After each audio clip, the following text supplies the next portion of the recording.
Y en el vídeo de hoy volvemos a la programación normal. En este caso nos toca un vídeo sobre hallazgos que cambiaron la historia. Mi razonamiento para este vídeo, el argumento vamos a decir de este vídeo es no los hallazgos más importantes, sino los hallazgos que hicieron que nuestra percepción de la realidad, o más bien del pasado, cambiase drásticamente. Cosas como el yacimiento de Göbekli Tepe o el habernos dado cuenta de que no eran esclavos sino trabajadores quienes habían construido las pirámides de Egipto. Y es esa segunda por la que vamos a empezar. El caso número 1, el hallazgo número 1 sobre el que vamos a leer es: no eran esclavos sino trabajadores. A pesar de lo que todos creían, las pirámides fueron levantadas no por esclavos, sino por una fuerza laboral organizada, artesanos especializados y decenas de miles de campesinos que eran reclutados temporalmente para trabajar durante la temporada de inundaciones del Nilo y que recibían un salario por su labor. El mito de que los esclavos construyeron las pirámides se arraigó profundamente durante siglos debido a errores históricos y relatos culturales.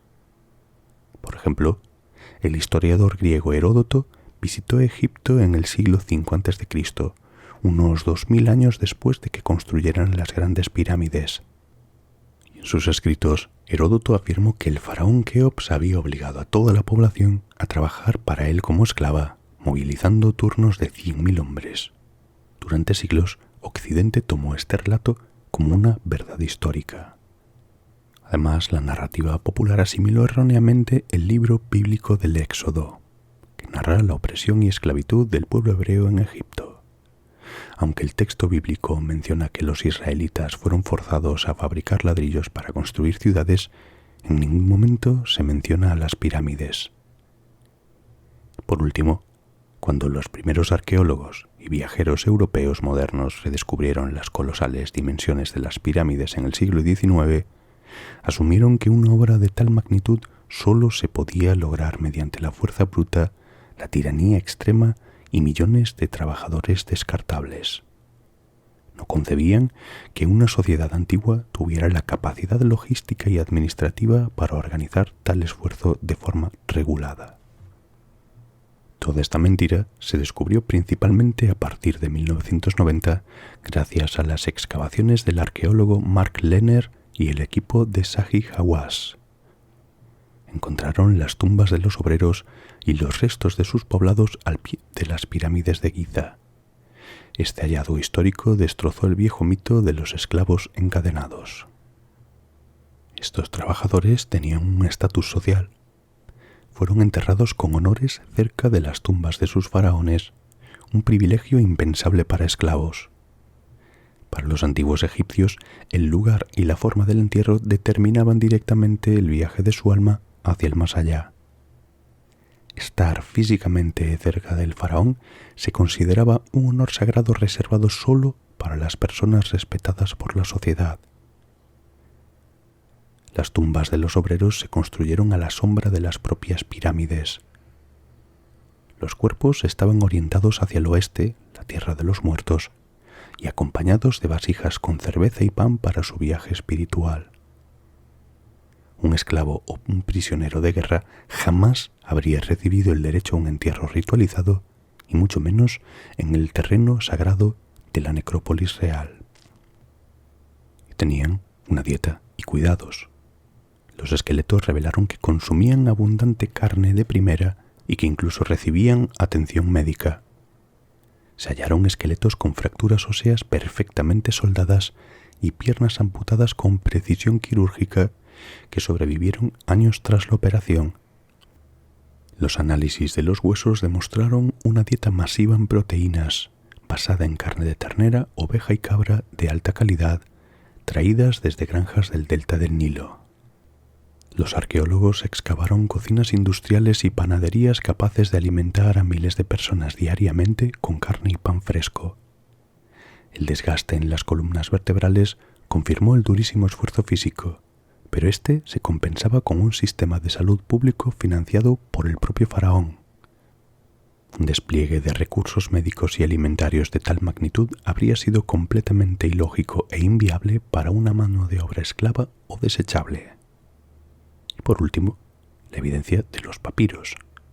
Ya existían registros de la época de Ramsés III que documentan una huelga histórica por retrasos en los pagos, algo imposible si hubiesen sido esclavos. Ese documento es el célebre Papiro de la Huelga, escrito por el escriba Amennacht en el año 29 del reinado de Ramsés III, o sea, alrededor del 1159 a.C. Es considerado el primer registro de un conflicto laboral de la historia humana. Aunque todo este evento ocurrió siglos después de la construcción de las grandes pirámides de Giza, ese papiro es la prueba definitiva de que los obreros reales de las necrópolis egipcias eran hombres libres con plenos derechos. Los artesanos y constructores del Valle de los Reyes, en Deir el Medina, dejaron de recibir sus raciones mensuales de grano, que funcionaban como salario. Las autoridades no reprimieron la protesta con violencia. Por lo contrario, escucharon sus quejas y les entregaron los suministros atrasados. Este archivo demuestra de forma contundente que el imperio egipcio gestionaba sus grandes obras mediante contratos, salarios y una estructura legal. Así que, en realidad, las pirámides fueron levantadas por una fuerza laboral organizada, artesanos especializados y decenas de miles de trabajadores. Sus huesos y ajuares demostraron que eran ciudadanos libres y respetados.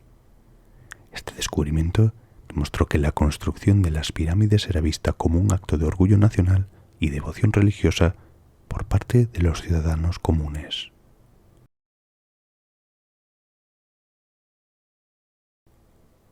Y la segunda parte, el segundo hallazgo, es Göbekli Tepe. Göbekli Tepe, que en turco significa colina panzuda o colina del ombligo, es un santuario o templo monumental, el más antiguo conocido en la historia de la humanidad, cuyo hallazgo revolucionó por completo la arqueología porque demuestra que las sociedades nómadas de cazadores-recolectores eran capaces de organizarse de forma mucho más estable y compleja de lo que antes se esperaba. El lugar, que actualmente sigue siendo excavado, fue levantado entre el 9600 y el 8200 a.C. El estrato 3, nivel de ocupación más antiguo, comenzaría hacia el 9000 a.C. y contiene pilares monolíticos entrelazados por toscos muros que forman estructuras circulares u ovales. Hasta ahora se han descubierto 4 construcciones de este tipo que miden entre 10 y 30 metros de diámetro. Algunas de esas columnas pesan hasta 20 toneladas, a veces 50, y alcanzan alturas de hasta 6 metros. Todo ello fue construido milenios antes de Stonehenge y de las grandes pirámides. El estrato 2, datado entre el 7500 y el 6000 a.C., reveló restos de varias habitaciones adyacentes de forma rectangular con pavimentos. Y el nivel más reciente consiste en sedimentos depositados como resultado de la actividad agrícola. Las canteras de donde se sacó toda esta piedra han sido localizadas en la misma meseta, a apenas unos cientos de metros de los recintos circulares. Algunas columnas inacabadas han sido descubiertas allí mismo. La roca fue extraída con picos de piedra. Los trabajadores buscaban fallas naturales en la piedra caliza, introducían cuñas de madera y las mojaban para que, al expandirse, fracturasen la roca de forma controlada. La estructura consta de múltiples recintos circulares y ovalados definidos por enormes columnas de piedra caliza orientadas hacia el centro. Estos pilares estilizados representan de forma abstracta figuras humanas antropomórficas con brazos y cinturones tallados, y los monolitos están profusamente decorados con grabados y bajorrelieves de animales salvajes como leones, zorros, serpientes, jabalíes, toros, arácnidos, buitres y escorpiones, que presumiblemente funcionaban como tótems o protectores espirituales. Se han descubierto pocas formas humanoides en Göbekli Tepe, entre ellas un relieve que representa a una mujer desnuda en postura frontal y agachada. También aparece al menos un cuerpo decapitado rodeado por buitres. En algunas de estas columnas en forma de T hay brazos grabados que podrían representar humanos estilizados o seres antropomorfos. En otro caso, encontramos una decoración de manos humanas que podría interpretarse como un ademán de oración, como una simple estola grabada en la parte de encima. El conjunto ha sido propuesto como la representación de unos sacerdotes en un templo. Las casas o templos son edificios megalíticos redondos. Los muros están hechos de piedra seca sin trabajar e incluyen numerosos pilares y hay evidencias de que las estructuras tenían techo. Aunque las estructuras son, sobre todo, templos, recientemente han sido descubiertos pequeños edificios domésticos. A pesar de esto, queda claro que el uso primario del yacimiento fue ritual y no doméstico. En Göbekli Tepe se han encontrado miles de pequeños restos orgánicos y materiales mezclados con la tierra de relleno de los templos. A diferencia de los monumentales pilares, estos fragmentos cotidianos aportan información clave sobre las personas que frecuentaban el lugar. No se han localizado tumbas enteras, sino unos 700 fragmentos óseos dispersos por el suelo y el sedimento del relleno. Más del 60% de los huesos hallados pertenecen a cráneos. 3 de ellos muestran incisiones profundas e intencionadas hechas con herramientas de piedra. Incluso uno presenta una pequeña perforación hecha para colgarlo. Esto confirma la existencia de rituales funerarios post-mortem conocidos como culto al cráneo. También se han desenterrado miles de huesos partidos de especies salvajes como gacelas, jabalíes, ciervos, toros salvajes y gansos. Los huesos presentan marcas claras de corte y desgarramiento, lo que demuestra que los constructores consumían enormes cantidades de carne de caza para abastecerse durante las obras o festivales. Y también hay miles de puntas de flecha de sílex y rascadores utilizados para procesar pieles y carne, morteros, manos de piedra y molinos de mano primitivos. Aunque no cultivaban de forma doméstica, recolectaban y procesaban intensamente cereales silvestres como la escanda y la cebada salvaje. Pero si ya la existencia del yacimiento plantea preguntas, imagínate cuando diga que después de todo este trabajo, de repente enterraron el conjunto de edificios. El enterramiento de Göbekli Tepe es uno de los mayores misterios de la arqueología, estimándose que sus propios constructores lo sepultaron de forma deliberada hace unos 10.000 años, o sea, en el 8000 a.C. El proceso de enterramiento no fue un accidente natural como una tormenta de arena o un desprendimiento, sino un esfuerzo humano masivo, planificado y sistemático. Los recintos circulares y sus imponentes pilares de piedra caliza en forma de T se rellenaron por completo utilizando toneladas de escombros. El relleno estaba compuesto por una mezcla homogénea de tierra, fragmentos de piedra caliza, herramientas de sílex desechadas y miles de huesos de animales salvajes. El vertido continuo de estos materiales compactados dio origen al montículo artificial que modificó el paisaje. Los arqueólogos han planteado varias hipótesis sobre la razón de este entierro ritual antes de que el sitio fuera definitivamente abandonado alrededor del 8000 a.C. La primera teoría sería un ciclo ritual de vida y muerte. Se sugiere que las estructuras tenían una vida espiritual o astronómica finita. Cuando un santuario cumplía su ciclo, se enterraba solemnemente como si se tratara de un funeral para el propio templo, para poder construir uno nuevo justo al lado o encima. La segunda teoría, la preservación y desacralización. Al ser un lugar de culto sagrado o de enterramiento celestial, cubrirlo con tierra protegía los relieves decorados de depredadores, profanadores o de la simple degradación climática. Era una forma de sellar permanentemente la energía o el secreto del lugar. Y la tercera y última hipótesis, cambio cultural y el nacimiento de la agricultura. La transición de sociedades nómadas de cazadores-recolectores hacia un estilo de vida sedentario y agrícola alteró por completo sus creencias espirituales. Al dejar de depender de los espíritus de la naturaleza salvaje, retratados en los pilares, el antiguo sistema de creencias perdió todo el sentido, lo que los llevó a enterrar el pasado para abrazar la nueva era neolítica. Göbekli Tepe es el lugar de culto religioso más antiguo del mundo descubierto hasta ahora. Hasta que las excavaciones comenzaron, no se consideraba posible un complejo de este tamaño para una comunidad tan antigua.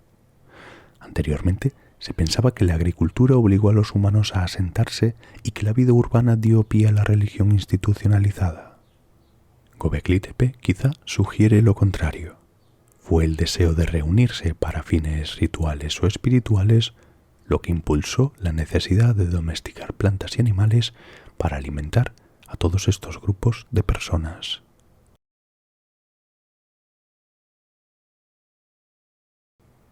La parte número 3, el hallazgo número 3, mascotas, no solo herramientas.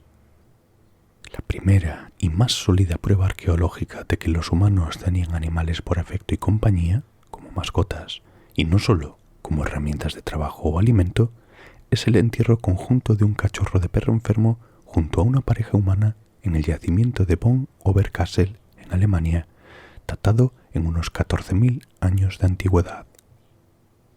La tumba paleolítica de Bonn Oberkassel fue descubierta de forma casual en febrero de 1914 por un grupo de trabajadores de una cantera de basalto en Oberkassel, un suburbio de Bonn, en Alemania. Durante las excavaciones rutinarias en la cantera, los obreros removieron el terreno y se toparon con el enterramiento a gran profundidad. Los restos estaban protegidos bajo varias placas planas de basalto. Los restos de la pareja humana y de los animales estaban impregnados con polvo de ocre rojo, un pigmento mineral vinculado con la vida y los rituales funerarios. Estudios posteriores también detectaron trazas de polen antiguos, lo que sugiere que los cuerpos fueron adornados con flores silvestres durante el entierro. El perro de Bonn Oberkassel no pertenecía a ninguna raza moderna, sino que era un perro paleolítico ancestral de aspecto intermedio entre un lobo y un perro de caza esbelto. Los análisis sugieren que tenía una constitución estilizada y ligera. Su estructura ósea es similar a la de los lobos de Asia Occidental, como el lobo indio, o a la de algunos lebreles modernos, como el saluki. Tenía una altura estimada de entre 40 y 50 centímetros hasta la cruz, o sea, el hombro, y se calcula que pesaba entre 13 y 18 kilos. Los científicos determinaron la causa exacta de la enfermedad mediante el análisis patológico dental de los restos del cachorro con un estudio en el año 2018.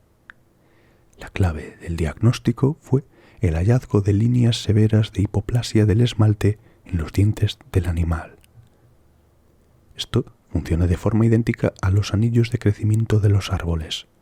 Cuando un cachorro sufre una enfermedad sistemática grave y fiebre muy alta, el organismo detiene temporalmente la producción de esmalte dental, dejando cicatrices permanentes e imborrables. Los dientes presentaban 3 líneas paralelas distintas de hipoplasia. Al medir el desarrollo del diente, calcularon con precisión que la primera infección ocurrió a las 19 semanas de vida, seguida de otros 2 brotes graves a las 21 y 23 semanas. En el mundo veterinario, las líneas de hipoplasia del esmalte horizontales tan severas en perros jóvenes son causadas casi exclusivamente por el virus del moquillo canino. El moquillo genera fiebres altas, diarreas, vómitos y parálisis. Como el cachorro sobrevivió unas 8 semanas hasta las 27 o 28 semanas de vida que tenía al morir, los investigadores concluyeron que fue imposible que lo lograse solo. Así que se cree que esos humanos lo limpiaron, alimentaron y cuidaron intensivamente mientras estuvo enfermo, a pesar de que no podía aportar nada útil a la supervivencia del grupo. Desde entonces se han descubierto numerosas pruebas arqueológicas en todo el mundo que confirman un trato de mascota y un profundo vínculo afectivo y no utilitario entre humanos y animales desde la prehistoria. Y algunos de esos ejemplos eran incluso anteriores, pero esta fue la primera prueba que nosotros encontramos.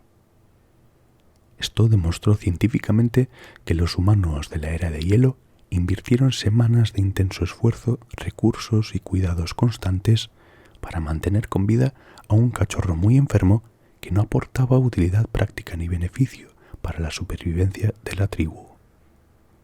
Este hallazgo es célebre a nivel mundial por ser la evidencia más antigua conocida de la domesticación del perro y del vínculo afectivo entre humanos y caninos.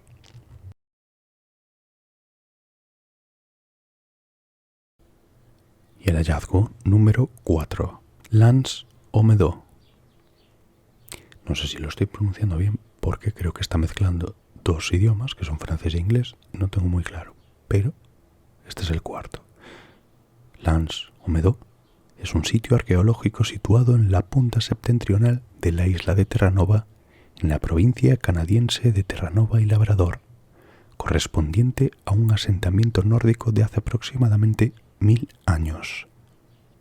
En 1960, el investigador noruego Helge Ingstad y su esposa, la arqueóloga Anne Steen Ingstad, encontraron unas elevaciones cubiertas de hierba identificadas en un principio como una construcción nativa, pero tras una serie de excavaciones y estudios concluyeron que se trataba de los restos de un asentamiento de origen europeo. El lugar fue designado Sitio Histórico Nacional de Canadá en el año 1968 y Patrimonio de la Humanidad por la UNESCO en 1978. Es el único asentamiento europeo precolombino confirmado en Norteamérica fuera de la isla de Groenlandia. El asentamiento estaba formado por al menos 8 edificios, 3 viviendas, una forja, un aserradero para abastecer un astillero y 3 almacenes. El mayor de los edificios medía 28,8 metros de largo y 15,6 de ancho, y estaba dividido en varias habitaciones. También se documentaron un centenar de objetos de manufactura típicamente vikinga, entre los cuales se hallaron varios utensilios de costura que indicaban la presencia de mujeres en el asentamiento. Estos indicios, unidos a la datación del yacimiento, a principios del siglo XI, hacen posible la idea de haber localizado Leifsbudir, asentamiento erigido por Leif Erikson, o Straumfjord, asentamiento establecido por Thorfinn Karlsefni, en la región mítica de Vinland, descrita en las sagas nórdicas que se escribieron en el siglo XIII. No hay forma de saber cuántas personas vivían en el sitio en un momento dado. La evidencia arqueológica de las viviendas sugiere que tenía capacidad para albergar de 30 a 160 personas. El asentamiento nórdico en L'Anse aux Medocs, en un primer estudio se estimó que data de hace aproximadamente 1000 años. La datación por carbono se estima entre el 990 y el 1050 después de Cristo. Una evaluación que concuerda con la datación relativa de los tipos de artefactos y estructuras. La fecha exacta de la actividad vikinga en L'Anse aux Medocs se descubrió gracias a una revolucionaria técnica arqueológica que fijó el año exacto en el 1021 después de Cristo.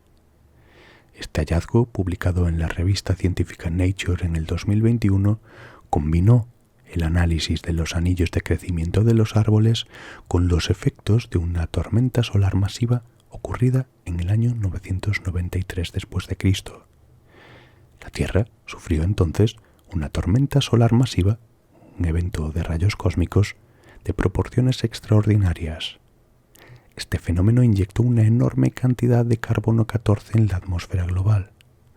todos los árboles del planeta que crecían en ese momento absorbieron este pico radioactivo, dejando una firma química única e inconfundible exactamente en el anillo de crecimiento correspondiente al año 993. Los investigadores simplemente tuvieron que contar de forma secuencial hacia afuera los anillos restantes hasta llegar a la corteza exterior, el último año de vida del árbol. Los restos arqueológicos demuestran que el sitio no era una colonia permanente, sino una base de operaciones estratégica que incluía un puesto de avanzada que servía como cuartel de invierno para explorar zonas más al sur, el Golfo de San Lorenzo, un astillero de reparaciones, un lugar clave para reparar barcos utilizando madera local y hierro extraído de los pantanos de la zona, y un centro de acopio, punto de recolección de madera, pieles y uvas salvajes que luego se transportaban de regreso a Groenlandia e Islandia. Lance o Meadow puede estar relacionado también con la leyenda nativa algonquina del reino de Saguenay, poblado por una raza de hombres rubios ricos en pieles y metales. Cuando los exploradores franceses como Jacques Cartier llegaron a la región del río San Lorenzo en el siglo XVI, los nativos americanos, principalmente algonquinos e iroqueses, les hablaron de un reino situado hacia el norte. Los relatos nativos describían a habitantes de piel clara y cabellos rubios, rasgos totalmente ajenos a los pueblos indígenas locales. Se decía que dominaban la metalurgia y poseían oro, plata y otros metales. En Lance o Meadow se descubrió una forja de hierro, el primer ejemplo de fundición de metal documentado en América por parte de europeos. Los arqueólogos e historiadores sugieren que el asentamiento vikingo dejó una huella imborrable en la memoria colectiva de los pueblos indígenas americanos. Aunque los vikingos abandonaron Terranova tras pocos años debido a los conflictos con los nativos, a quienes llamaban Skrallings, las historias sobre estos misteriosos extranjeros se transmitieron de generación en generación de forma oral durante más de 500 años, transformándose gradualmente en el mito del opulento reino de Saguenay.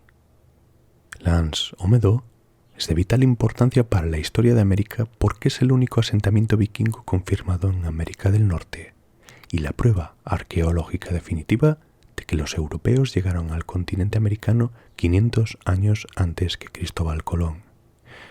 Simboliza el momento en el que la humanidad completó la vuelta al mundo, al encontrarse los pueblos que migraron hacia el este, los indígenas americanos, con los que viajaron hacia el oeste, los nórdicos.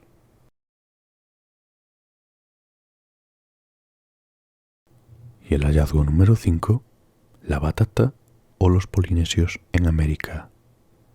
Hipomoea batatas, llamada comúnmente batata, chaco, patata dulce, camote, moniato, boniato o apichu, es una planta cultivada en gran parte del mundo por su raíz tuberosa comestible. El nombre boniato proviene de una voz caribeña, mientras que camote proviene del náhuatl camotli, y la palabra batata tiene un origen taíno. Un estudio basándose en análisis numéricos de caracteres morfológicos clave del camote o batata y especies silvestres de Hipomoea postuló que el camote, patata o boniato, es originario de la región que comprende la península de Yucatán, en México, y el río Orinoco, en Venezuela. Posteriormente, la evidencia molecular estudiada recientemente apuntó a Yucatán y América Central como el punto de origen. No obstante, en el año 2002, la datación por radiocarbono más antigua de restos de boniato, tal como lo conocemos, fueron descubiertos en las cuevas del Cañón de Chilca, en la zona sur-central de Perú, y arrojan una fecha de 8000 a.C. Y los restos más antiguos de batatas claramente domesticadas, con modificaciones morfológicas debido a la selección humana constante, provienen de la costa y valles de Perú y datan precisamente del rango de entre 2500 y 1850 a.C. El boniato tuvo una rápida expansión mundial y americana gracias a su extraordinaria adaptabilidad climática su alta productividad en suelos pobres y su facilidad de propagación mediante esquejes. Estas características lo convirtieron en un cultivo de seguridad alimentaria infalible para las civilizaciones precolombinas y los posteriores exploradores. En el continente americano, el boniato fue una de las bases de la agricultura de subsistencia desde hace miles de años. Al no requerir herramientas complejas ni sistemas de riego avanzados, permitía a las tribus nómadas o semisedentarias asegurar alimento rápido al limpiar una pequeña porción de selva o bosque. La batata compartió parcelas con cultivos pilares como el maíz, el maní, el algodón y la calabaza. Los europeos descubrieron este tubérculo en el Caribe y lo introdujeron en Europa a finales del siglo XV, desde donde se expandió rápidamente hacia Asia y África gracias a comerciantes portugueses y españoles.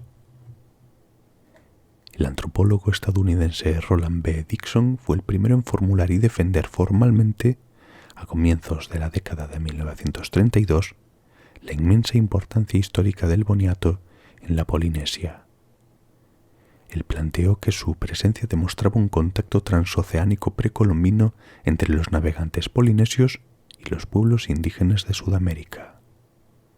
Aunque naturalistas como Joseph Banks y Daniel Solander ya habían recolectado muestras de boniato en los viajes del capitán James Cook en el año 1769, se pensaba que el cultivo había sido introducido en el Pacífico de forma tardía por los exploradores españoles o portugueses, pero se cree que fue difundido en Polinesia por contactos intercontinentales precolombinos entre Oceanía y América. Se ha fechado por radiocarbono en las Islas Cook en el año 1000 de nuestra era y se estima que fue llevado a la Polinesia central hacia el año 700, posiblemente por polinesios que habían ido y vuelto de Sudamérica, y desde ahí se propagó a Hawái y Nueva Zelanda. Esta hipótesis se debe a que no hay datos que indiquen que la planta pudiera haberse expandido espontáneamente con toda facilidad mediante semillas que hubiesen cruzado flotando el Océano Pacífico. Además, las variedades cultivadas de Hipomoea batatas en Polinesia se multiplican mediante esquejes y no por semillas. Y también hay una contundente prueba lingüística. La palabra polinesia para el boniato, kumara, es prácticamente idéntica al término kumar, por ejemplo, utilizado por los pueblos de lengua quechua en los Andes, y variaciones muy similares se extienden por toda la Polinesia. Es prácticamente imposible que una coincidencia genética de la planta viniera acompañada de la misma palabra exacta sin un contacto humano directo. Además, varios estudios genéticos iniciales indicaban que las variedades tradicionales polinesias estaban estrechamente vinculadas con las muestras domesticadas americanas. Sí es posible que una variedad de batata llegara flotando hace miles de años, pero eso no explica ni el nombre ni la comparativa en el ADN. Además, un gran estudio publicado por la revista Nature demostró que existen segmentos de ADN de nativos americanos, especialmente emparentados con los indígenas de la actual Colombia, en las poblaciones de varias islas de la Polinesia Oriental. El análisis estadístico revela que este contacto genético ocurrió en el siglo XII. Los polinesios eran los navegantes más avanzados de su época. Cruzaban miles de kilómetros de océano abierto usando enormes canoas de doble casco. En contraste, no hay registros arqueológicos de que los pueblos sudamericanos precolombinos realizaran viajes de tan larga distancia en mar abierto y de forma regular. Así que la teoría más respaldada por la ciencia indica que fueron los navegantes polinesios quienes viajaron a América del Sur y trajeron la batata de vuelta a sus islas alrededor del año 1200 después de Cristo.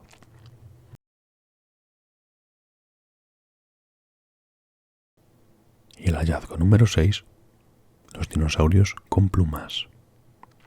El descubrimiento de los dinosaurios con plumas se divide sobre todo en dos momentos históricos clave: el hallazgo de la primera ave dinosaurio en el siglo XIX y la confirmación definitiva de dinosaurios no aviares con plumas a finales del siglo XX. Entonces, el primer indicio histórico de un dinosaurio con plumas ocurrió en el año 1861 en Alemania. El paleontólogo alemán Christian Erich Hermann von Meyer describió el fósil de una pluma y, posteriormente, un esqueleto completo. Se trataba del Archaeopteryx, un animal del período Jurásico que tenía plumas idénticas a las de las aves modernas, pero también dientes, garras y una cola ósea de reptil. Durante más de un siglo se le consideró simplemente la primera ave y no un dinosaurio propiamente dicho. Hoy en día, la visión de la ciencia ha evolucionado y ya no se le ve solo como la primera ave, sino como un dinosaurio terópodo especializado. Tenía rasgos de ave, plumas de vuelo asimétricas y espoleta, rasgos de reptil, mandíbula con dientes afilados y garras en las alas, y una cola ósea larga y vertebrada, a diferencia del pigostilo corto de las aves actuales. Este descubrimiento ocurrió apenas 2 años después de que Charles Darwin publicase El origen de las especies, o sea, en el 1859.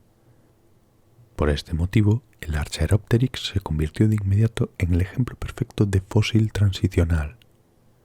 Mostraba una combinación única de características reptiles, dientes, garras en los dedos y una larga cola ósea, junto con rasgos puramente aviares, plumas modernas de vuelo. Científicos como Thomas Henry Huxley lo vieron de inmediato como la prueba reina de la evolución y el eslabón perdido entre los reptiles y las aves. Gran parte de la comunidad científica y el público general prefirieron catalogarlo simplemente como una ave extraña antigua, en lugar de aceptar que los dinosaurios tradicionales tuvieran relación con ella. La idea del dinosaurio como un lagarto gigante y lento siguió intacta. La evidencia irrefutable de que los dinosaurios tradicionales no aviares tenían plumas ocurrió en agosto del año 1996 en la provincia de Liaoning, en China. Un granjero y buscador de fósiles llamado Li Yuming desenterró el ejemplar. Meses después, científicos liderados por el paleontólogo chino Yi Qian y el canadiense Phil Currie confirmaron la presencia de plumas. El dinosaurio fue bautizado como Sinosauropteryx prima. Era un pequeño dinosaurio carnívoro terrestre, un terópodo celurosaurio, completamente cubierto por una densa pelusa de filamentos precursores de las plumas. El fósil de Sinosauropteryx tiene una antigüedad aproximada de 125 millones de años, lo que lo sitúa a principios del período Cretácico inferior. El Sinosauropteryx hizo historia en el año 2010 al convertirse en el primer dinosaurio no aviano del que se determinó su color real con base en evidencia científica directa. Un equipo liderado por el paleontólogo Mike Benton de la Universidad de Bristol analizó las muestras fósiles mediante microscópicos electrónicos de barrido y descubrió que el animal tenía un patrón de coloración llamativo y contrastado. El descubrimiento fue posible gracias al hallazgo de melanosomas fosilizados.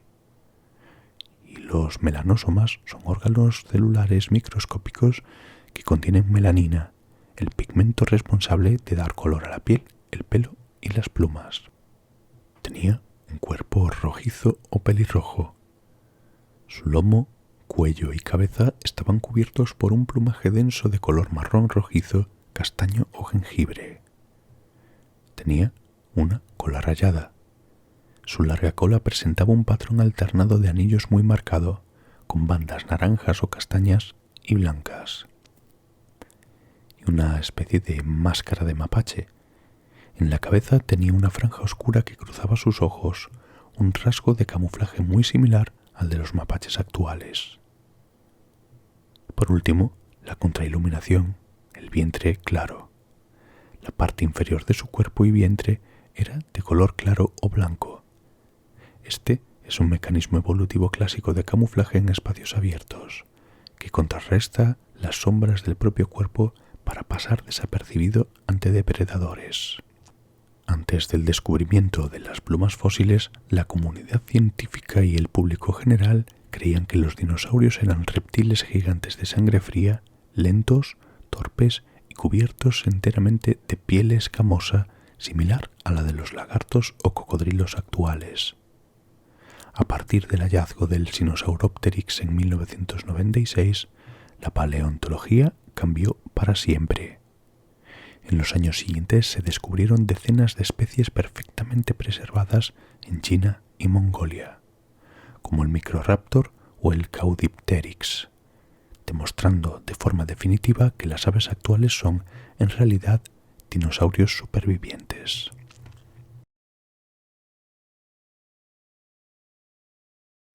Y el hallazgo número 7, monos en la Edad de Piedra.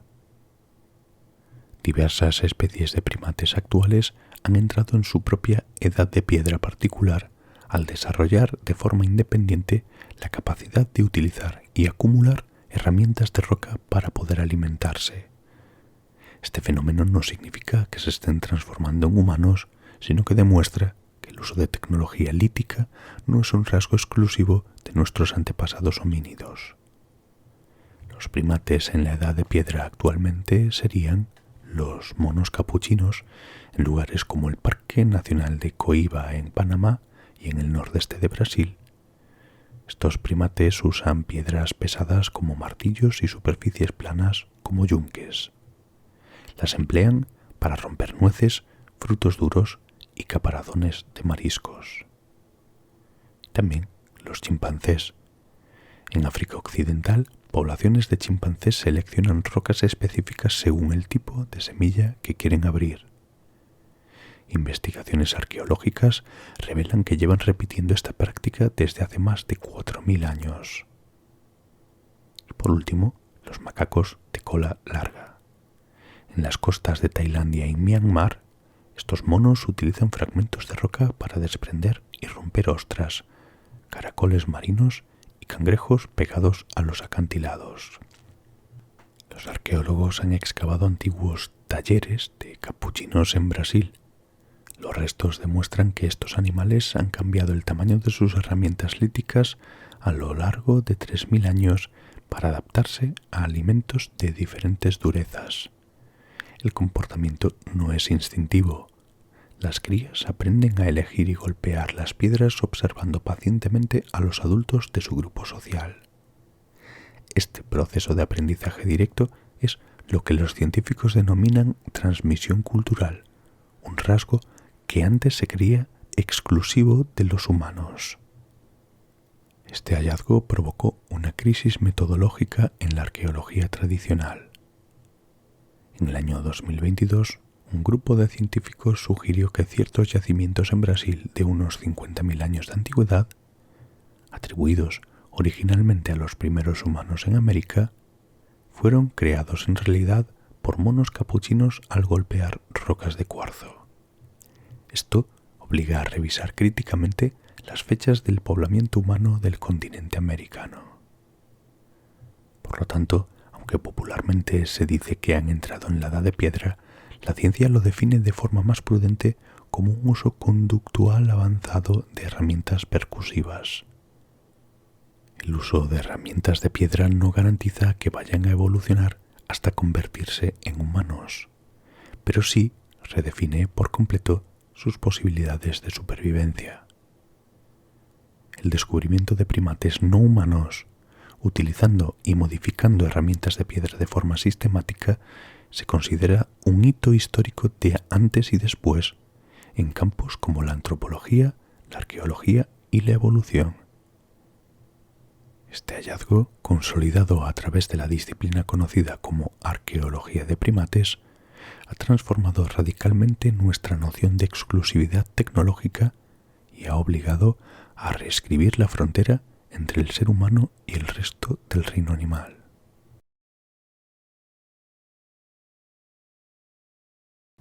Y el hallazgo número 8, el caso número 8, que son los asentamientos de la cultura Cucuteni-Tripilla.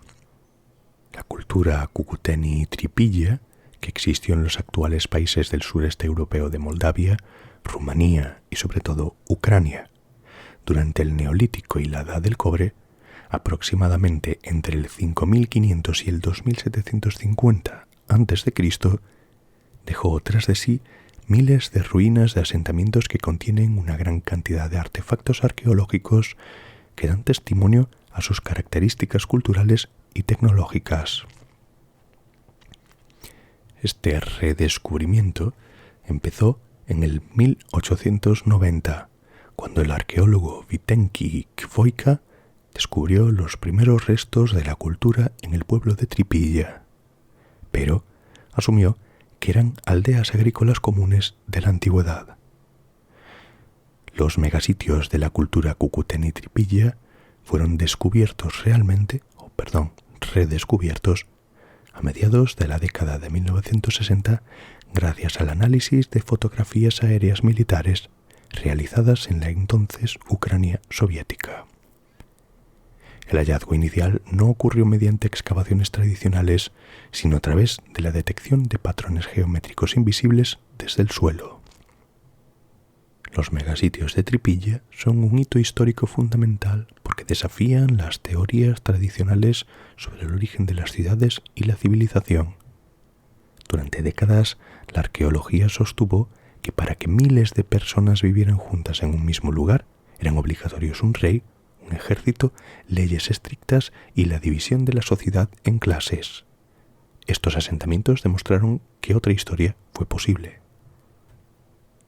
Surgieron sobre todo entre el 4200 y el 3600 a.C. en las actuales Ucrania, Moldavia y Rumanía. Ciudades como Talianki o Maidanetske albergaban hasta 15.000 o incluso 30.000 habitantes.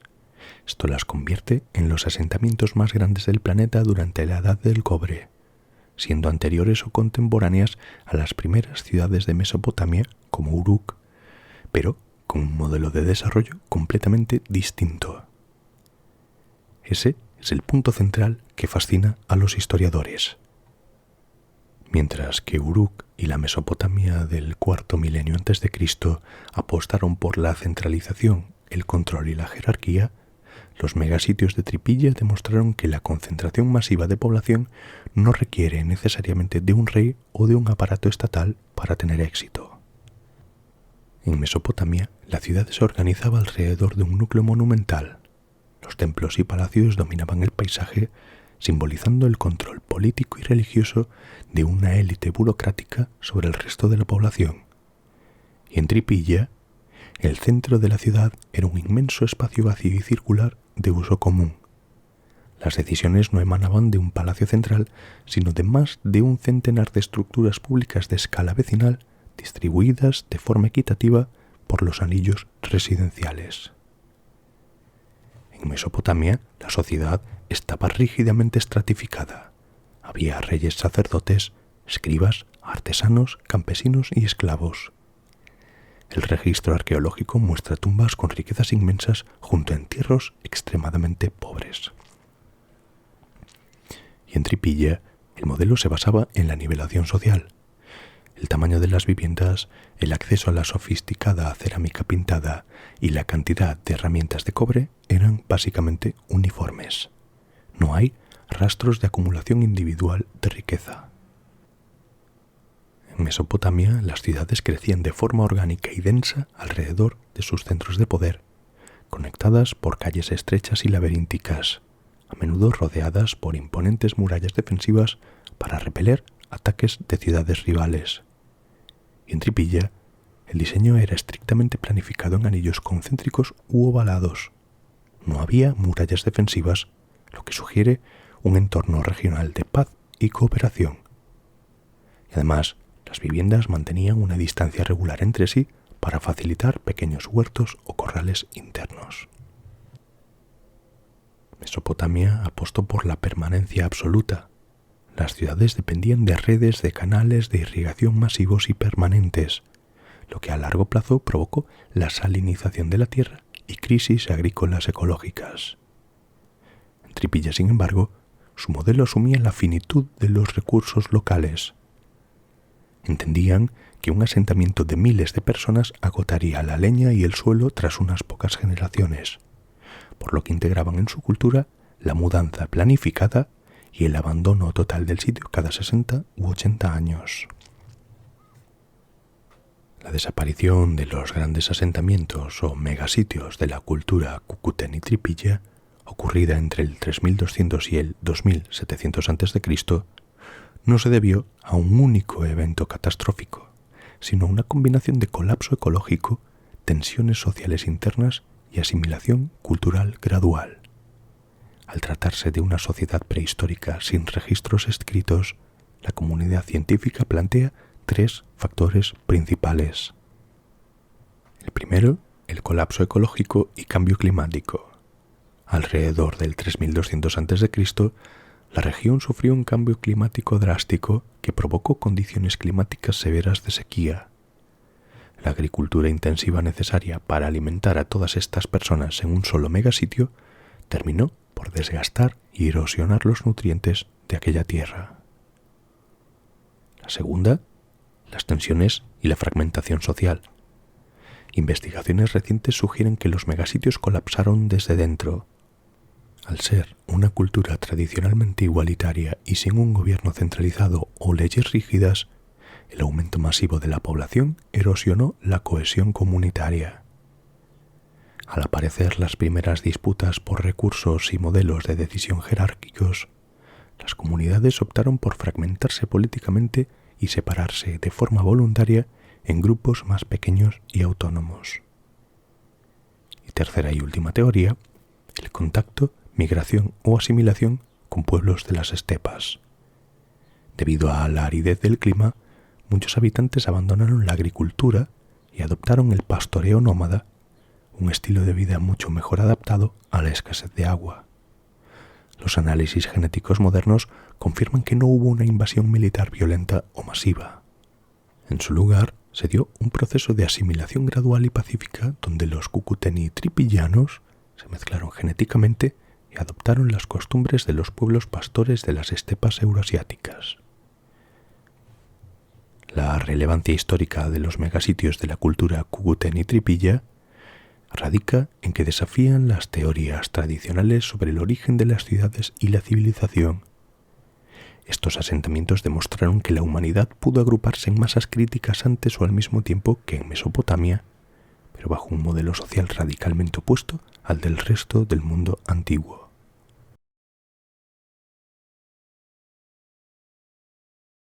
Y el caso número 9, el hallazgo del hombre de Cheddar, o el color de los antiguos occidentales.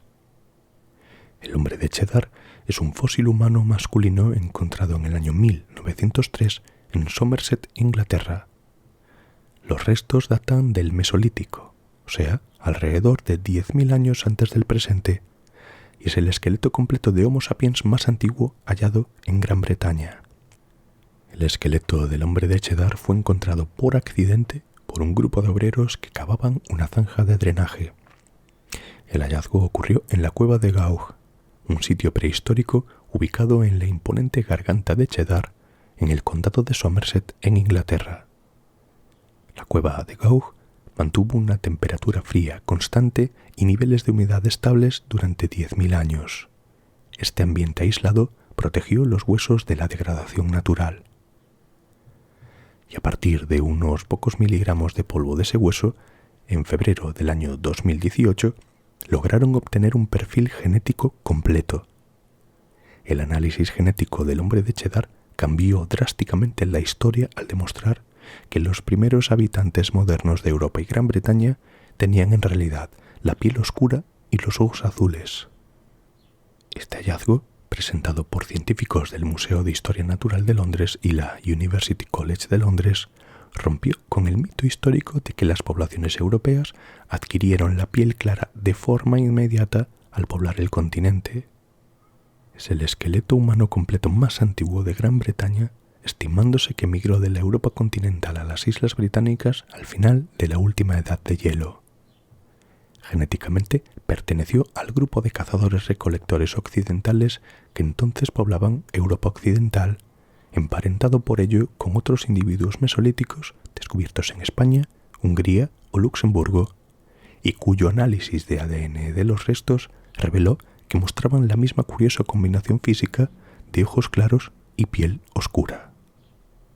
El análisis biológico también reveló que el hombre de Cheddar no podía digerir la leche en la edad adulta. Esto confirmó a los historiadores que la persistencia de la lactasa, la capacidad de procesar lácteos, no era una característica propia de los primeros pobladores, sino una mutación ventajosa que se propagó mucho después gracias a la domesticación del ganado durante la Edad del Bronce.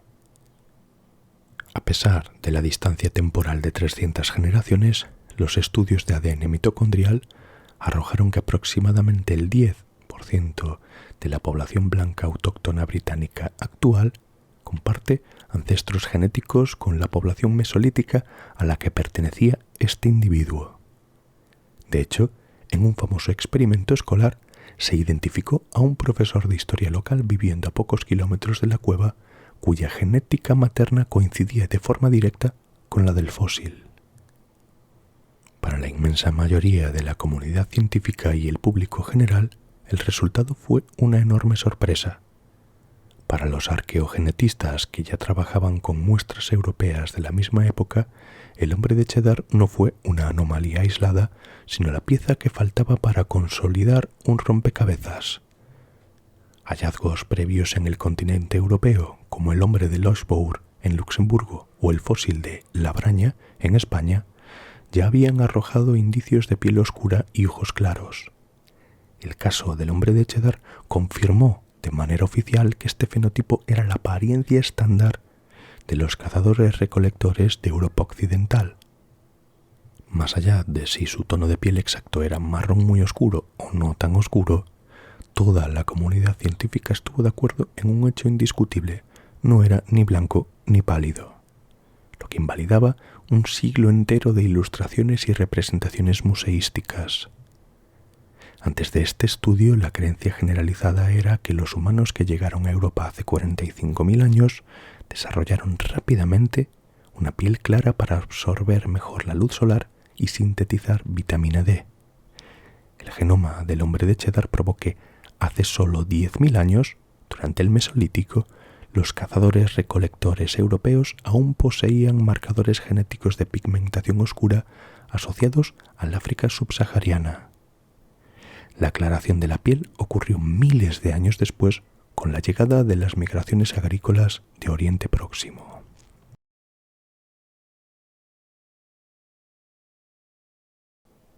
Y el hallazgo número 10, la anomalía de iridio en el límite KPG. Después veremos qué significa eso exactamente. El resumen es que es el meteorito que acabó con los dinosaurios. Y ahora vamos a ver eso de KPG. La K es la abreviatura tradicional del periodo Cretácico, proveniente del alemán Kreide, que significa tiza, por los yacimientos de ese material. Y PG es la abreviatura del periodo Paleógeno. Todo esto tiene que ver con el cráter del meteorito que terminó con los dinosaurios. El cráter de Chicxulub es un antiguo cráter de impacto cuyo centro aproximado está ubicado al noroeste de la península de Yucatán, en México. Este centro se encuentra cerca de la actual población de Chicxulub, a la que el cráter debe su nombre. El golpe inicial del asteroide habría provocado una explosión cuya energía superaría por 1.000 millones de veces la que liberó la bomba de Hiroshima en 1945. La bola de fuego a más de 10.000 grados centígrados habría incinerado todo lo que se encontrara en un radio de 1.600 kilómetros, es decir, todo el Golfo de México y las costas aledañas. La propia corteza se habría derramado y salpicado hacia afuera como si fuera un líquido, pasando en segundos el cráter de ser 3 veces más profundo que las fosas marianas a formar una torre varias veces más alta que el Everest, la cual se derrumbaría sobre sí misma, formando así el anillo de picos actual. El impacto del asteroide de Chicxulub hace 66 millones de años fracturó intensamente la roca caliza profunda en el borde del cráter. Con el tiempo, el agua subterránea disolvió esas fracturas y esto dio origen al famoso anillo de cenotes en la península de Yucatán.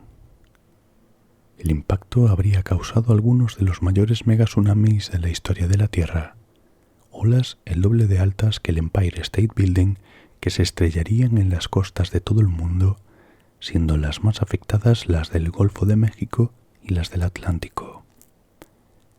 Una nube de polvo, cenizas y escombros pulverizados se habría extendido por todo el diámetro y área del cráter, cuando el asteroide se hundía en la corteza terrestre en menos de un segundo.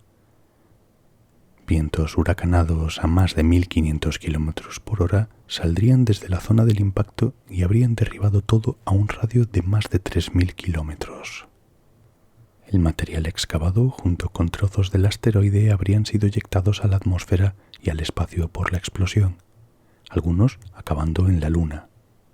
Los que quedaban alrededor del planeta se habrían calentado hasta convertirse en cuerpos incandescentes que habrían reentrado a la propia atmósfera terrestre, sobrecalentándola y provocando incendios globales. Mientras tanto, enormes ondas de choque atravesarían el interior de la Tierra, causando terremotos y erupciones volcánicas globales. La emisión de polvo y partículas podrían haber cubierto la superficie entera de la Tierra durante varios años, posiblemente una década, creando un medio de vida difícil para todos los seres vivos. La producción de dióxido de carbono provocada por el choque y por la destrucción de rocas carbonatadas habría causado un dramático efecto invernadero. Otra consecuencia del impacto es que las partículas de polvo de la atmósfera habrían impedido que la luz solar llegara a la superficie de la Tierra, disminuyendo la temperatura drásticamente. La fotosíntesis de las plantas habría quedado interrumpida, afectando a la totalidad de la red trófica. El descubrimiento del cráter de Chicxulub en el Golfo de México estuvo intrínsecamente ligado desde el primer momento con la extinción de los dinosaurios. La teoría del asteroide que mató a los dinosaurios fue formulada por primera vez en el año 1980 por el equipo científico de Luis Walter Álvarez, físico ganador del Premio Nobel, y su hijo, Walter Álvarez, geólogo. A esta propuesta se le conoce formalmente como la hipótesis de Álvarez. El descubrimiento se relaciona directamente con el Golfo de México porque es allí donde se localizó la prueba del crimen. Y todo esto empieza porque a finales de la década de 1970, Walter Álvarez investigaba capas de roca en Gubbio, Italia. Allí descubrió una fina capa de arcilla de hace 66 millones de años que marcaba exactamente el límite temporal en el que desaparecieron los fósiles de dinosaurios, o sea, lo que hablábamos del límite KPG. Su padre, Luis Álvarez, sugirió analizar la composición química de aquella arcilla. El análisis reveló niveles masivos de iridio, un elemento químico extremadamente raro en la superficie de la Tierra, pero muy abundante en los asteroides y meteoritos. Al comprobar que esta anomalía de iridio se repetía en rocas de la misma edad por todo el mundo, publicaron en 1980 su teoría. Un asteroide enorme había impactado contra la Tierra. La hipótesis de los Álvarez recibió duras críticas al principio porque no encontraban el cráter por ninguna parte. En la década de 1970, los geofísicos Antonio Camargo y Glenn Penfield realizaban exploraciones magnéticas y gravimétricas para la empresa estatal Petróleos Mexicanos Pemex, en el sur del Golfo de México. Buscando pozos petroleros, detectaron una colosal anomalía circular sumergida bajo el agua y el sedimento de la península de Yucatán.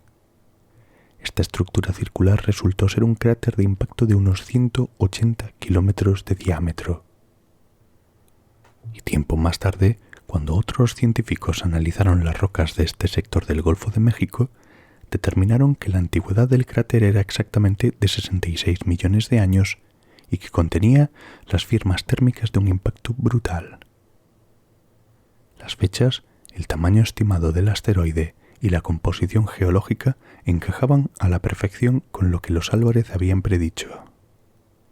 Hasta ese momento, la idea de que un asteroide había extinguido a los dinosaurios era solo una teoría muy criticada.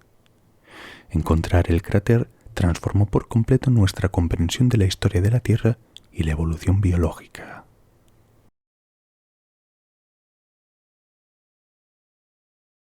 Y el hallazgo número 11, el mecanismo griego de Anticitera.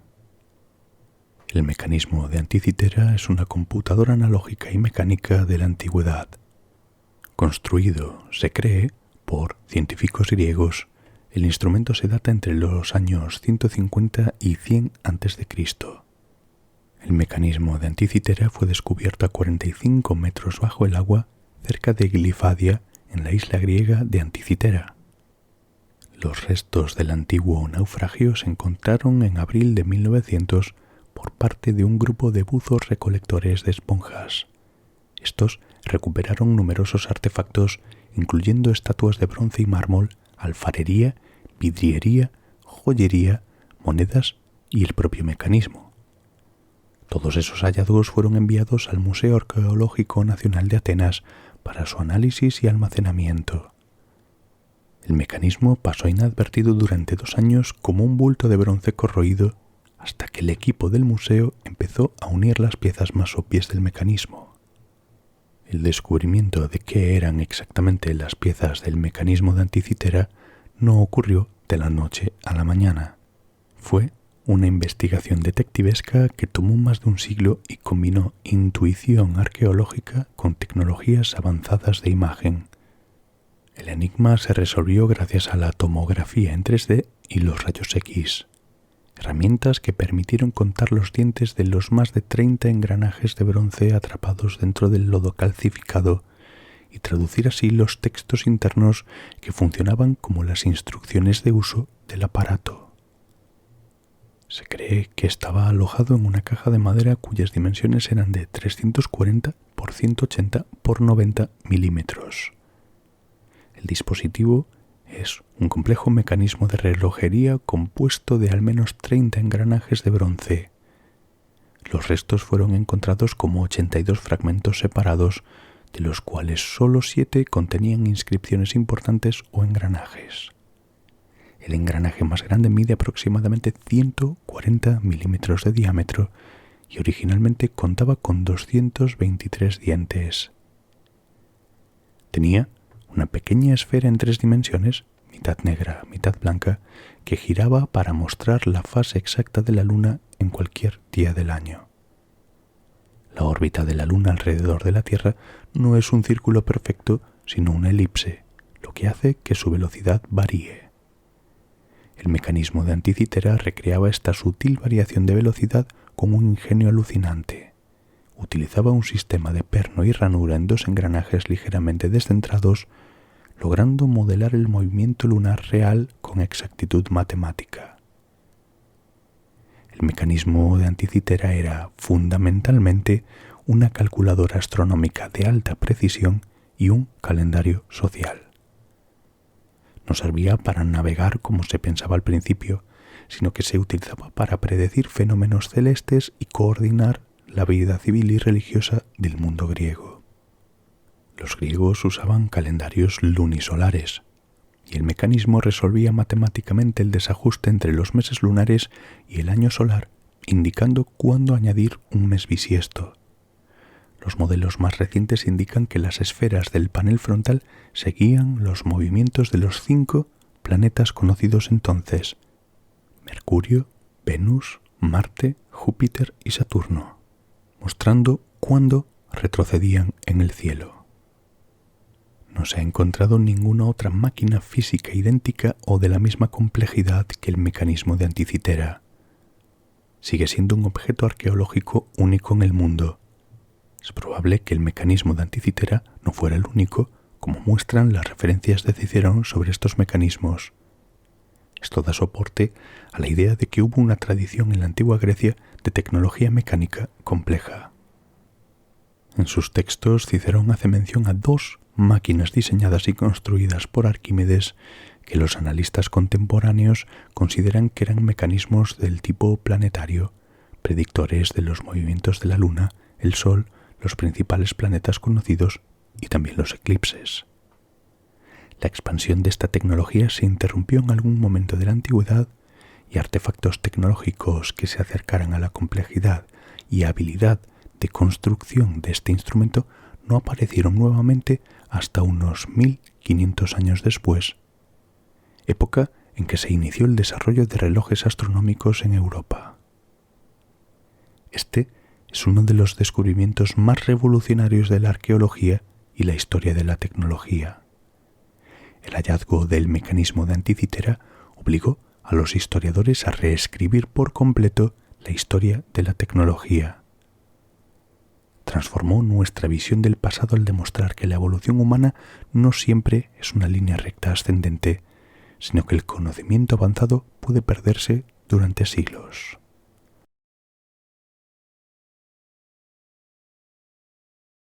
Y el hallazgo número 12, las tablillas de arcilla con escritura cuneiforme. La escritura cuneiforme es uno de los sistemas de escritura más antiguos en la historia de la humanidad, con una tradición de más de 3 milenios, desde finales del cuarto milenio antes de Cristo hasta el primer siglo después de Cristo. Se utilizó a lo largo de los milenios para expresar varios idiomas. Sumerio, acadio e hitita son solo los 3 que más textos transmitieron a la posteridad. En un área geográfica que corresponde al Próximo Oriente, es decir, desde el Levante y Anatolia en el oeste hasta Irán y el Asia Central en el este, y desde el Cáucaso en el norte hasta la península arábiga en el sur. La escritura cuneiforme también fue adoptada por otros idiomas como el elamita, el hurrita, el urarteo, el heblaíta y, en variedades alfabéticas, por el antiguo persa y el ugarítico. Aquí hay un dato curioso y muy importante para entender su influencia en la historia, y es que la mayoría de las tablillas cotidianas se dejaban secar directamente al sol para que se endurecieran. Pero si la información requería durar para siempre o pertenecer a un archivo oficial del palacio, la tablilla se cocía en un horno, lo que la transformaba en cerámica casi indestructible. Gracias a esta resistencia al fuego, miles de tablillas sobrevivieron a los incendios de las ciudades antiguas y llegaron hasta nuestros días. Europa tuvo constancia de esta escritura gracias al diplomático español García de Silva Figueroa, que visitó Persépolis en el año 1618, identificando la ciudad que él llama Chilminara, castellanización del persa Chel Menara, como Persépolis, e hizo una descripción de la escritura cuneiforme en las ruinas. Fue seguido de cerca por el viajero italiano Pietro della Valle, que hizo escala en Persépolis aproximadamente hacia el año 1621. Su periplo fue en su época y aún hoy en día mucho más conocido que el de Silva. Una vez allí, los dos viajeros no solo dejaron constancia por escrito de la magnífica y antigua capital del Imperio Aqueménida, sino que también copiaron una serie de peculiares signos grabados en las ruinas de las puertas del palacio de dicha ciudad y que además figuraban en 3 versiones. Della Valle fue el primero en hacer referencia a las tablillas con escritura cuneiforme. Las dio a conocer, pero no las estudió. En el año 1700, Thomas Hyde, profesor de la Universidad de Oxford, acuñó el término cuneiforme para estas inscripciones, cuando publicó un trabajo sobre los logros obtenidos por Della Valle. Fue Georg Friedrich Grotefend, del 1775 al 1853, el primero en comenzar la carrera por el estudio de estas tablillas e intentar descifrarlas. Más tarde, Henry Creswick Rawlinson, del 1810 al 1895, logró descifrarlo gracias a la inscripción trilingüe de Behistún, que contiene escritura persa, elamita y babilonia. Y también hay que mencionar a George Smith, del 1840 al 1876, quien se llevó el mérito de descifrar algunos de los documentos asirios, convirtiéndose de esta manera en uno de los padres de la asiriología. Él fue quien hizo las primeras traducciones del poema épico de Gilgamesh. Más adelante, las excavaciones científicas identificaron que las tablillas más antiguas del mundo, que datan del 3200 al 3000 a.C., procedían de la ciudad-estado de Uruk, reflejando el verdadero nacimiento de la escritura. No nació como un medio para el arte o la literatura, sino como una herramienta estrictamente económica y administrativa. Antes de las tablillas, los sumerios gestionaban el comercio usando pequeñas fichas de arcilla geométricas. Cada ficha representaba una mercancía específica, por ejemplo, una vaca o una vasija de aceite. Para asegurar las transacciones, estas fichas se guardaban dentro de esferas huecas de arcilla llamadas bullae. Para saber qué había dentro sin romper la esfera, los comerciantes empezaron a presionar las fichas en el exterior de la arcilla blanda antes de cerrarla. Los escribas de ciudades como Uruk se dieron cuenta de que las fichas internas eran innecesarias si simplemente dibujaban la forma de los objetos directamente sobre una superficie plana de arcilla. Los primeros trazos eran pictogramas, dibujos lineales que imitaban la realidad física. Por ejemplo, el dibujo de una espiga para representar la cebada. Dibujar líneas curvas en arcilla húmeda era un proceso lento y dejaba residuos que ensuciaban el texto. Los escribas modificaron el uso de su herramienta, el cálamo, un estilete hecho de caña, y en lugar de arrastrar la punta para dibujar, comenzaron a cortar el extremo del cálamo en forma triangular. Al presionar este estilete biselado de forma directa en la arcilla blanda, se generaba una hendidura limpia en forma de cuña. De este método surge el término cuneiforme, del latín cuneus, que significa cuña. Los signos abstractos dejaron de representar únicamente objetos y empezaron a asociarse con los sonidos silábicos de las palabras habladas. La certeza de que la escritura cuneiforme es la más antigua de la historia no llegó como un único hallazgo, sino a través de un proceso científico que se consolidó entre mediados del XIX y el XX. Con el posterior desarrollo de técnicas de datación arqueológica avanzadas y del carbono 14, a mediados del siglo XX se pudo comprobar de manera matemática que algunas de estas tablillas de arcilla con registros contables eran más antiguas que las primeras dinastías egipcias y que cualquier otro sistema de signos del planeta. Causó un vuelco absoluto en nuestra comprensión de la evolución de la civilización, la mente y la cultura humana. El cuneiforme marca el salto de la prehistoria a la historia documentada.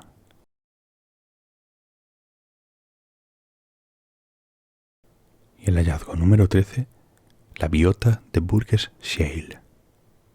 La biota de Burgess Shale es uno de los conjuntos de fósiles más importantes del mundo en el yacimiento de Burgess Shale. La historia detrás del descubrimiento combina una pizca de suerte, el ojo entrenado de un científico brillante y un monumental error de interpretación que tardó más de 50 años en corregirse. A diferencia de la mayoría de los fósiles que solo conservan partes duras, estos preservaron tejidos blandos, órganos internos y sistemas digestivos en 3 dimensiones.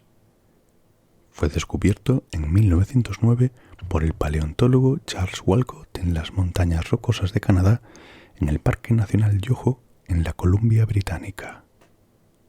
El descubrimiento ocurrió el 30 de agosto y la leyenda popular cuenta que Walcott iba a caballo con su esposa por el sendero de Fossil Ridge cuando su caballo tropezó con una roca suelta. Al bajarse para mover el bloque del camino y romperlo con su martillo geológico, quedó estupefacto. El bloque contenía formas oscuras, brillantes y perfectamente delineadas de organismos de cuerpo blando, algo que jamás se había encontrado en rocas tan antiguas. Al año siguiente, en 1910, Walcott regresó con toda su familia. Abrieron una cantera, hoy llamada Cantera Walcott, y pasaron los siguientes 14 años picando piedra. Exhumaron más de 65.000 especímenes que empacaron en cajas y enviaron al Instituto Smithsonian en Washington. Walcott sabía perfectamente que el hallazgo era único por la preservación de tejidos blandos. Sabía que esos animales habían quedado atrapados en un alud de lodo submarino que bloqueó el oxígeno, impidiendo la putrefacción. Sin embargo, Walcott era un hombre de su época y un firme defensor del evolucionismo lineal tradicional. Su mente estaba condicionada a pensar que todos los animales del pasado debían ser ancestros directos de los grupos que existen hoy en día. Por lo tanto, cometió un error sistemático. Forzó a todas las extrañas criaturas a encajar en categorías modernas. En la década de 1960 y 1970, un equipo liderado por el paleontólogo británico Harry Whittington y sus estudiantes Simon Conway Morris y Derek Briggs reabrió los cajones del Smithsonian y volvió a excavar en Canadá. Decidieron limpiar, radiografiar y reconstruir los fósiles de forma tridimensional. Al retirar las capas de roca milímetro a milímetro, descubrieron que la anatomía de estos seres no se parecía a nada vivo en la Tierra. Cuando Whittington presentó la reconstrucción de Opabinia, una criatura con 5 ojos y una trompa flexible que terminaba en pinza, en una conferencia científica en 1972, toda la sala estalló en risas porque pensaban que era una broma. Se dio cuenta de que Burgess Shale no mostraba una transición simple y lineal, sino un experimento evolutivo masivo. La naturaleza había creado docenas de diseños corporales completamente extravagantes durante la explosión cámbrica, y la gran mayoría se habían extinguido sin dejar descendencia. Es uno de los conjuntos de fósiles más importantes del mundo, ya que representa la evidencia más clara de la explosión cámbrica hace aproximadamente 505 millones de años. Y Whittington no se limitó a mirar la superficie de los fósiles del yacimiento de Burgess Shale. Utilizando un microscopio y finísimas agujas de dentista, raspó cuidadosamente las capas de roca milímetro a milímetro. Logró reconstruir por primera vez la anatomía interna y tridimensional de los tejidos blancos fosilizados. Y al publicar sus estudios, la evidencia física resultó irrebatible. La aceptación total llegó cuando la ciencia entendió el significado de estos fósiles. Este ecosistema marino muestra el momento exacto en que la vida en la Tierra dejó de ser simple y microscópica para dar paso a una diversificación masiva de planes corporales complejos. Muchos de los diseños anatómicos presentes en Burgess Shale no prosperaron y se extinguieron por completo, funcionando como experimentos evolutivos. Sin embargo, aquí también se consolidaron los antepasados directos de los principales grupos de animales modernos como los artrópodos, los moluscos y los cordados.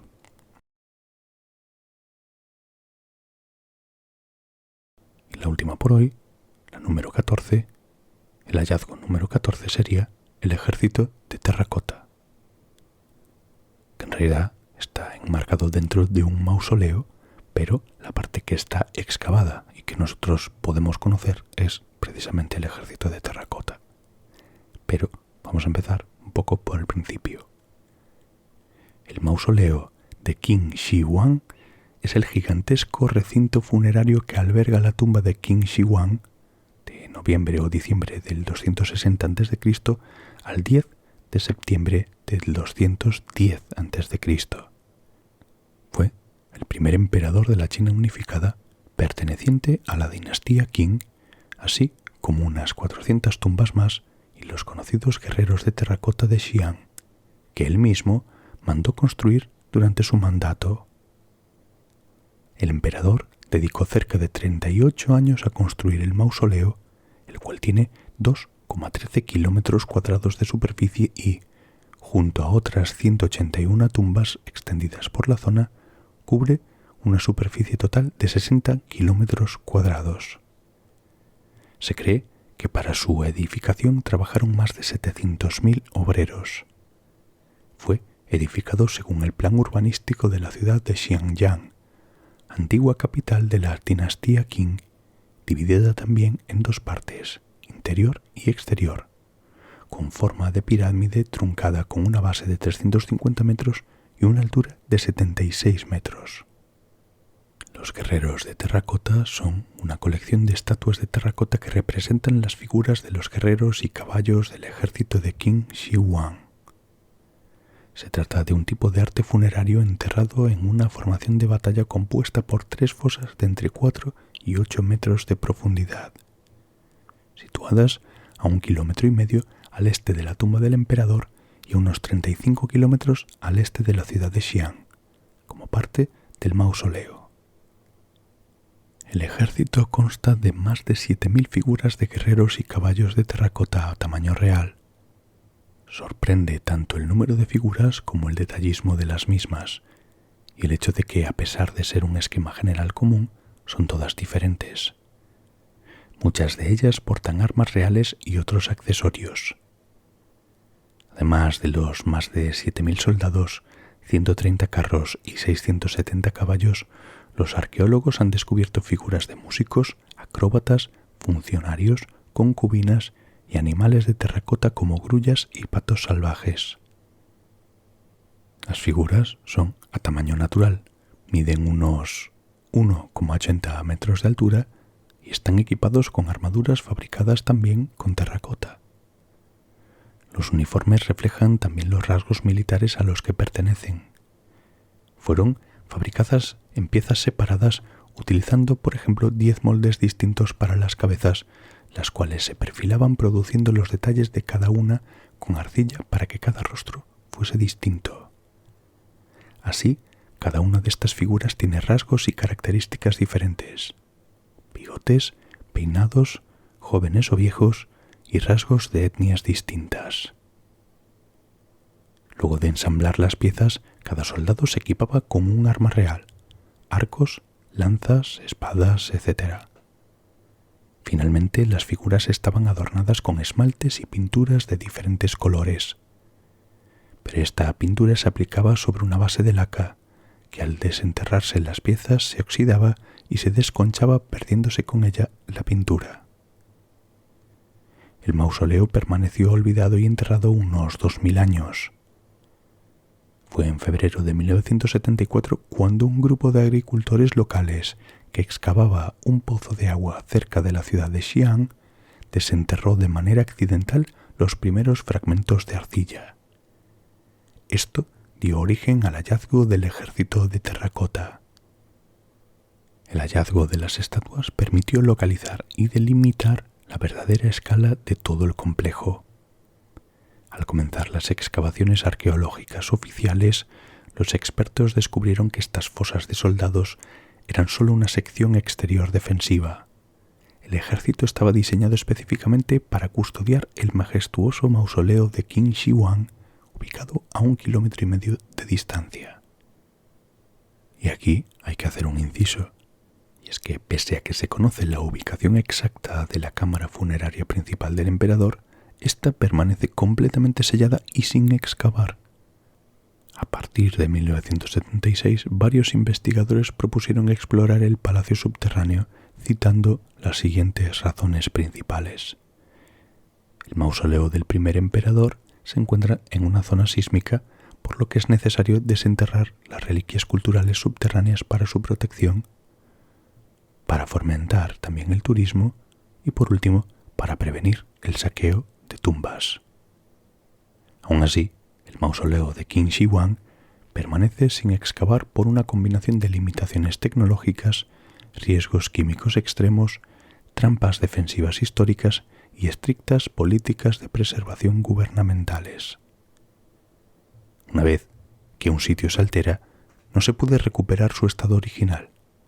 La experiencia previa con los propios guerreros de terracota infundió temor en la comunidad científica.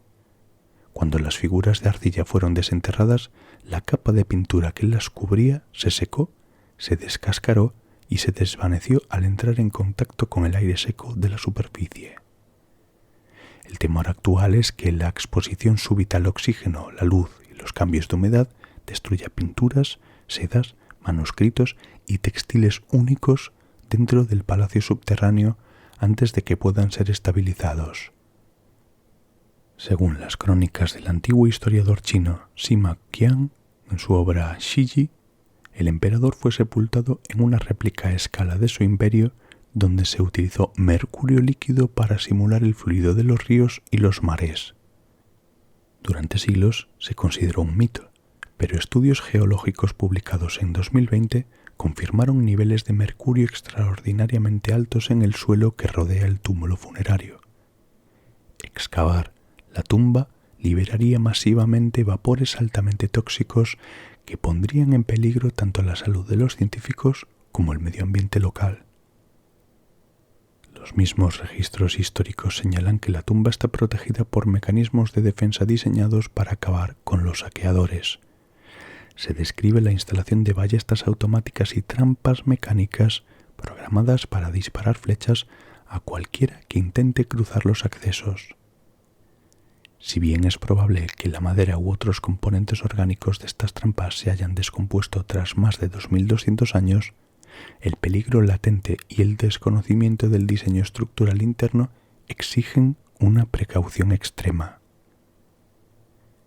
El gobierno de China mantiene una postura muy clara respecto a los grandes mausoleos imperiales: conservar en lugar de excavar.